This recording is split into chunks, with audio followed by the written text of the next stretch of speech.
मेरे सामाजिक परिवार के सभी सदस्यों और यह वीडियो देखने वालों को नमस्कार। सुबह सुबह अच्छी खबरें अगर मिलें तो दिन भी अच्छा होता है और पॉजिटिव एनर्जी जो कहें कि सकारात्मक ऊर्जा है उसका प्रवाह बढ़ जाता है। और ये खबर आप लोगों के सबके सामने से गुजर गई होगी कि उत्तर प्रदेश के आगरा में जर्मनी की एक बहुत बड़ी कंपनी, वहां का बड़ा फुटवेयर ब्रांड जो है वो आ रहा है। और चूंकि ये खबर जब थी तो उसके साथ आपको ये खबर भी जानना चाहिए कि दरअसल भारत सरकार लगातार, जो मैं सलाह देता रहा हूं, जो मैं कहता रहा हूं कि कंपनी टू कंपनी बेसिस पर बात करना चाहिए, दुनिया की 100 बड़ी कंपनियों को बात कीजिए, 500 बड़ी कंपनियों को बात कीजिए, वो आप तय कीजिए कितने लोगों को कैसे लाना है। उत्तर प्रदेश की सरकार उसमें अर्ली मूवर एडवांटेज ले रही है क्योंकि वो बहुत तेजी से काम कर रही है। तो जो भारत सरकार की बातचीत है उसके बाद उसे जमीन पर, धरातल पर उतारने में उत्तर प्रदेश सबसे आगे है। और उसका फायदा उसको मिला जब वो जो कंपनी है जिसका नाम है, अब इसको क्या प्रोनाउंस करेंगे जर्मनी में, जो जर्मन में आप लोग हैं वो साफ साफ लिखिएगा। इसकी स्पेलिंग है VONWELLX। अब वो फॉनवेल्क्स होगा या वॉनवेल्क्स होगा, जिसे वॉक्सवैगन तो होता नहीं, फॉक्सवैगन होता है, तो ये फॉनवेल्क्स होना चाहिए। तो लेकिन फिर भी जो जर्मनी के साथी हैं, जो मित्र हैं, जो जुड़े रहते हैं हमारे सामाजिक परिवार में, वो इसको ठीक ठीक बताएं। लेकिन जो कहा जा रहा है कि प्रधानमंत्री की जो पहले दौर की बातचीत हुई थी, चीन से बाहर निकलने वाली कंपनियों को जो पीएमओ ने पुश किया था, उसमें ये कंपनी भी शामिल है। अब वो चीन से अपना बेस शिफ्ट कर रही है और उत्तर प्रदेश के आगरा लेकर आ रही है। आगरा की एक कंपनी है याट्रिक इंडस्ट्रीज प्राइवेट लिमिटेड। इसके साथ वो कंपनी आएगी और अपना यहां जो कहें कि मैन्युफैक्चरिंग प्लांट वो सेटअप करेगी। आगरा वैसे भी जूतों के लिए बड़ा मशहूर है। और ये जो कंपनी है, जो फॉनवेक्स जो कंपनी है, वो कासा एवर्स इनकी कंपनी है, इन्होंने ये इसके मालिक हैं। कहा जा रहा है कि 10,000 के आसपास रोजगार सीधे प्रत्यक्ष या अप्रत्यक्ष किसी भी तौर पर मिलेगा। यानी 10,000 लोगों को काम मिल जाएगा, नौकरी मिल जाएगी अगर ये कंपनी शुरू हो गई। ये जो कंपनी है इसके दुनिया भर में, ये चूंकि बहुत बड़ा ब्रांड है, दुनिया के 80 देशों में इसका कारोबार है। और भारत में भी इसने 2019 में अपना फुटवेयर ब्रांड लॉन्च कर दिया था, लेकिन अभी बहुत ये यहां देखा नहीं जाता, पहना नहीं जाता। शायद भारत में बनने लगेगा तो लोग वैसे भी आजकल स्वदेशी खोज रहे हैं तो वो इसको देखेंगे। और दुनिया भर में 100 मिलियन कस्टमर इसके कहे जाते हैं जो इसको खरीदने वाले हैं। तो ये एक बहुत दिनों से जो लगातार चर्चा चल रही थी कैसे कंपनियां आएंगी, तो भारत सरकार ने जो एक कोशिश की है चीन से आने वाली कंपनियों को जो अपना बेस शिफ्ट कर रही है उनको बात करने की, तो उसके लाभ दिखने लगे। वैसे ये खबर थी जिसके लिए मैंने कहा कि इससे शुरुआत करनी चाहिए, लेकिन असली खबर अभी बाकी है। भारत सरकार देश के 9 राज्यों में 10 मेगा क्लस्टर बनाने जा रही है और उन मेगा क्लस्टर के जरिए चीन से निकलने वाली हर कंपनी को भारत में लाने की पूरी तैयारी है। वो क्लस्टर जो होंगे वो अलग अलग शहरों को मिलाकर बनेंगे, अलग अलग राज्यों में है उस तरह से क्लस्टर बनेंगे। और अभी हालांकि उसका लाभ ज्यादातर उन्हीं जगहों को मिल रहा है जो पहले से ही विकसित हैं। हालांकि आगरा उसमें शामिल नहीं था, आगरा ने ये बाजी मार ली। और मैं वही कह रहा हूं कि जो अर्ली मूवर होगा उसको इसका लाभ मिलेगा। जो सेक्टर, क्षेत्र तय किए गए हैं, फार्मा पे पहले से सरकार काम कर रही है, इलेक्ट्रिकल, अच्छा चूंकि फार्मा पे इसलिए भी काम कर रही है कि अभी कोविड-19 में चीन से बहुत कुछ आना बंद हो गया, कच्चा माल बिल्कुल बंद हो गया। फिर उसने जब मदद भी की, जब भेजा भी तो फॉल्टी आ गया। तो ये भी बहुत बड़ी जरूरत होती है। जो हम लोग पढ़ते थे ना हिंदी की कक्षाओं में, जगह जगह लिखा होता था बचपन में, अब तो खैर उस तरह का कम रह गया है धीरे धीरे। आवश्यकता आविष्कार की जननी है। तो भारत में ये जो आवश्यकता आई वो आविष्कार कई करा रही है, जिसमें हम N95 मास्क, पीपीई किट जो लगभग बहुत कम बनाते थे, N95 मास्क हम 30-40 हजार बनाते थे, 2 लाख बना रहे हैं प्रतिदिन।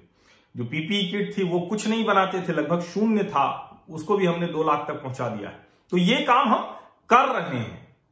जो ये सेक्टर्स है, फार्मा उसमें सबसे प्राथमिकता में है कि चीन से आने वाली कंपनी, अगर कोई फार्मा कंपनी निकल रही तो उसको हम भारत ले आए। उसी के साथ साथ मेडिकल डिवाइसेज यानी जो चिकित्सा उपकरण बनेंगे उस क्षेत्र पर भी नजर है। जो इलेक्ट्रॉनिक्स और इलेक्ट्रिकल बहुत बड़ा कंज्यूमर ड्यूरेबल का सेगमेंट है, बहुत ज्यादा हम आयात करते हैं और उसके लिहाज से ये बहुत जरूरी है। हेवी इंजीनियरिंग, उस पर भी बहुत जोर है। सोलर इक्विपमेंट, वैसे भी भारत ने जो सौर ऊर्जा इंटरनेशनल सोलर अलायंस है उसमें अगुवाई की और भारत सौर ऊर्जा के लिहाज से बहुत उर्वर देश है। यहाँ की जो जलवायु है, यहाँ जिस तरह से गर्मी होती है, जिस तरह से सूरज देवता की कृपा होती है। फूड प्रोसेसिंग ढेर सारे सुधार, ढेर सारी चीजें कृषि और उससे जुड़े क्षेत्रों में हुई हैं। इसलिए फूड प्रोसेसिंग की दुनिया भर की इंडस्ट्री यहां आए, हमारी इंडस्ट्री उनके साथ अलायंस करें और वो आगे बढ़ें। इसके अलावा केमिकल्स और टेक्सटाइल, ये वो जो क्षेत्र हैं, इन क्षेत्रों में किसी भी कंपनी जो चीन से बेस हटा रही है दुनिया के किसी देश से, उसको भारत लाने की पूरी कोशिश हो रही है। आगरा वाली खबर एक खबर है जो बहुत अच्छी खबर है, बहुत बढ़िया खबर है, लेकिन जो ओवरऑल जो भारत सरकार की संरचना है वो मैं बता रहा हूं। इसके लिए पहले ही इन्वेस्ट इंडिया जो सरकारी कंपनी है और जेएलएल के साथ मिलकर उन्होंने रिपोर्ट तैयार की है, क्या कैसे कहां आएंगी। उस रिपोर्ट में, विदेशी निवेश लाने वाली रिपोर्ट में बहुत साफ लिखा हुआ है कि जापान, अमेरिका, दक्षिण कोरिया और चीन की कंपनियां ये भारत में आने के लिए प्रयास कर रही हैं, बातचीत कर रही है। अच्छा, इसमें ऐसा मत समझिए, ये भ्रम मत पालिए कि चीन से सिर्फ विदेशी दूसरी कंपनियां आ रही। चीन की भी कंपनियां अपना बेस यहां शिफ्ट करेंगे क्योंकि उनको कारोबार तो चाहिए ना, नहीं मिलेगा तो क्या करेंगे, तो वो भी यहां आ रही हैं।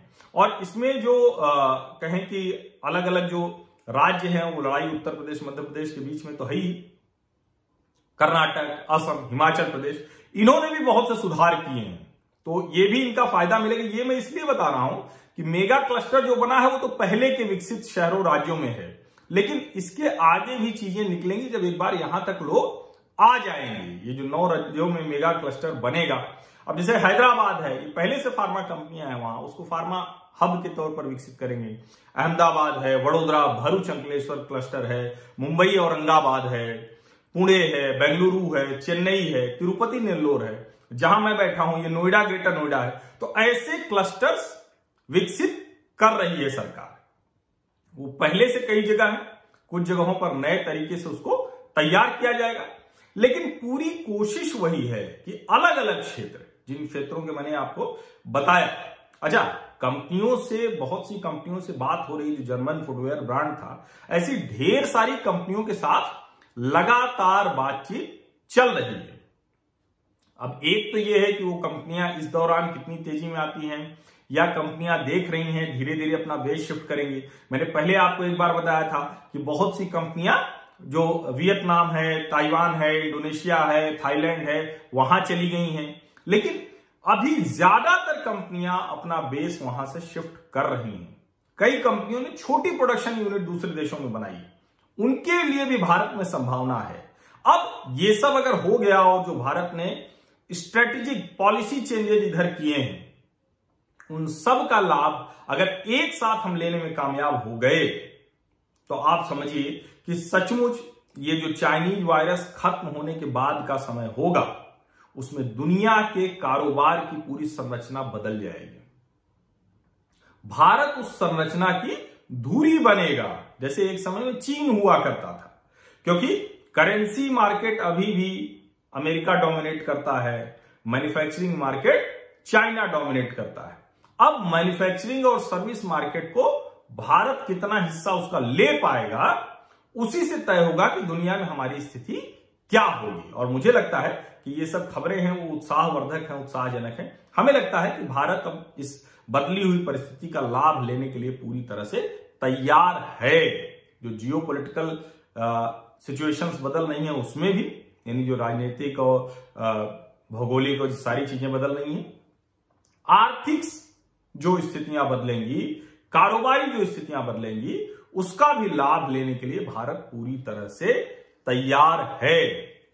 तो मुझे लगा कि ये खबरें आप लोगों तक पहुंचेंगी तो आप लोग भी अपने यहां जो मैं बार बार कहता हूं कि अब हम क्या कर सकते हैं वो वाला काम करते रहिए। ये मत सोचिए, मुश्किल बहुत है, बड़ा मुश्किल वक्त है और मैं उसकी भी बात समय समय पर करता रहता हूं, लेकिन अभी जो मौके आ रहे हैं इसके लिए आप तैयार हो जाइए। छोटी कंपनी चलाते हैं, वेंडर हैं, सब वेंडर हैं, उसके नीचे हैं या उसके ऊपर है, उस तरह के जो भी लोग हैं वो सब तैयार हो जाएं, क्योंकि ये कंपनियां आएंगी तो आप सबको उसका लाभ जाने अनजाने, प्रत्यक्ष या अप्रत्यक्ष तौर पर मिलने वाला है। बहुत बहुत धन्यवाद आप सभी लोगों का इस सकारात्मक सार्थक चर्चा में जुड़ने के लिए।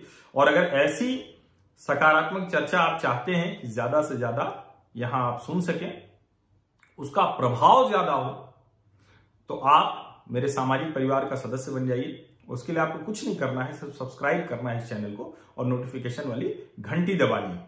आप चाहते हैं कि आपको मैं पहले ही व्हाट्सएप पर बता दूं, तो उसके लिए जो नीचे डिस्क्रिप्शन में मेरा व्हाट्सएप नंबर है, बहुत जरूरी नहीं हो तो फोन मत कीजिएगा।